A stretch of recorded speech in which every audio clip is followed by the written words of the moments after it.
आ गइले देखा सावन के महीना। Pritu recording studio Masti Bindoli. Neeraj Babu Paharpur Gadyani. Singing by Guddu star. सावन में गोये किसान कदी बोला जी, सावन में गो जोगार कदी बोला जी। डमरू बाजा के चिलम पिए दीना बोला जी, डमरू बाजा के चिलम पिए दीना बोला जी। बंगिया धतुर तोहरे चराई बोला जी, बंगिया धतुर तोहरे चराई बोला जी। डमरू बाजा के चिलम पिए दीना बोला जी, डमरू बाजा के चिलम पिए दीना बोला जी। Preetu recording studio Masti बिंदोली। डमरू बाजा के चिलम पिए दीना बोला जी। Neeraj Babu Paharpur Gadyani. Singing by Guddu star. आ गइले देखा सावन के महीना।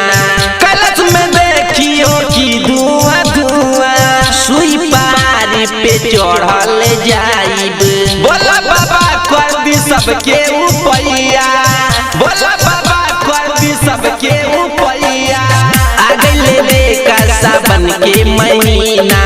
कलश में देखियो कि धुआं धुआं सुई पारी पे चढ़ल जाइब। बोला बाबा कर दी सबके उपैया। बुलंदी बुलंदी देखी ताक गइली बोला जी, तोहरे ही भगती में मात गइली बोला जी। डमरू बाजा के चिलम पिए दीना बोला जी, डमरू बाजा के चिलम पिए दीना बोला जी।